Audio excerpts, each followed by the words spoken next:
चलिए फटाफट अंदाज में रुक कर लेते हैं आज की सभी मुख्य खबरों का। शुरुआत करते हैं कुछ राष्ट्रीय खबरों से। उत्तराखंड में पिछले 3-4 दिन से चल रहा सियासी ड्रामा बुधवार को खत्म हो गया। पौड़ी गढ़वाल लोकसभा सीट से सांसद और आरएसएस के प्रांत प्रचारक रहे तीरथ सिंह रावत ने राज्य के मुख्यमंत्री के रूप में शपथ ग्रहण की।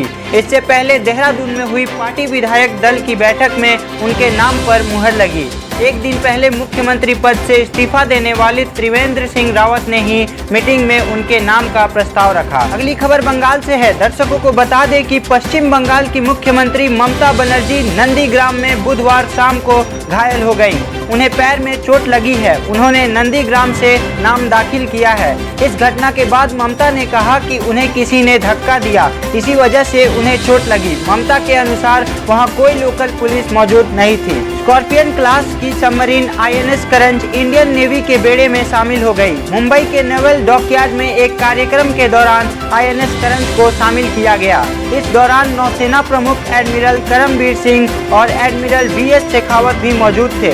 इसे मेक इन इंडिया अभियान की बड़ी कामयाबी माना जा रहा है। फ्लवरी क्लास की इस तीसरी सबमरीन की खासियत यह है कि मिशन के दौरान दुश्मन के इलाके में होने के बावजूद उन्हें इसकी भनक तक नहीं लगेगी। भारत में फेज 2 शुरू होने के साथ ही कोरोना के खिलाफ टीकाकरण को रफ्तार मिल गई है। 16 जनवरी से 28 फरवरी तक करीब 1 करोड़ 43 लाख लोगों को वैक्सीन लगे थे। वहीं मार्च के पहले हफ्ते में ही 50 लाख से अधिक डोज दिए गए हैं, यानी हर दिन औसतन 7.5 लाख से अधिक डोज दिए गए हैं। आने वाले दिनों में यह रफ्तार बढ़ने वाली है। अगली खबर हरियाणा से है। गौरतलब है कि हरियाणा विधानसभा में मनोहर लाल खट्टर सरकार के खिलाफ लाया गया अविश्वास प्रस्ताव गिर गया है। सदन में वोटिंग के दौरान 55 विधायक भाजपा और जजपा के गठबंधन सरकार के पक्ष में रहे, जबकि 32 विधायकों ने सरकार के खिलाफ वोट किया। इससे साफ हो गया कि भाजपा और जजपा की गठबंधन सत्ता में बनी रहेगी। चलिए अब रुक कर लेते हैं कुछ अंतर्राष्ट्रीय खबरों का।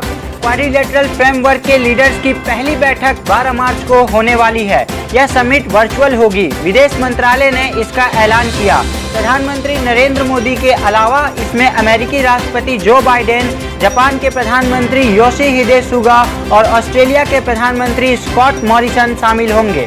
न्यूज एजेंसी रॉयटर्स के मुताबिक समिट में भारत में कोरोना वैक्सीन के उत्पादन को बढ़ाने के लिए एग्रीमेंट का ऐलान किया जा सकता है। ब्राजील में कोरोना का कहर जारी है। यहाँ पिछले 24 घंटों में 1972 संक्रमितों की मौत हुई है। यहाँ इस महामारी से एक दिन में जान गंवाने वालों का यह सबसे बड़ा आंकड़ा है। इससे पहले इसी महीने 3 मार्च को 1840 लोगों की मौत हुई थी। ब्रिटेन की संसद में एक बार फिर भारत में चल रहे किसान आंदोलन का मुद्दा उठाया गया।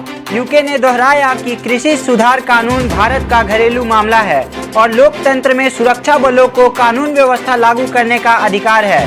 दरअसल ब्रिटिश संसद के वेस्टमिंस्टर में हुई इस चर्चा में 18 ब्रिटिश सांसदों ने हिस्सा लिया, जिनमें से 17 ने आंदोलन का समर्थन किया। लेबर पार्टी ने इस चर्चा की मांग की थी। चलिए अब नजर डालते हैं खेल से जुड़े खबरों पर। इंग्लैंड के खिलाफ टेस्ट सीरीज में जोरदार प्रदर्शन करने वाले भारतीय खिलाड़ियों रोहित शर्मा, ऋषभ पंत, रविचंद्रन अश्विन और अक्षर पटेल को आईसीसी टेस्ट रैंकिंग में भी काफी फायदा हुआ है। रोहित और ऋषभ दोनों ही 747 के बराबर पॉइंट्स के साथ टेस्ट बल्लेबाजी रैंकिंग में संयुक्त रूप से 7वें स्थान पर आ गए हैं।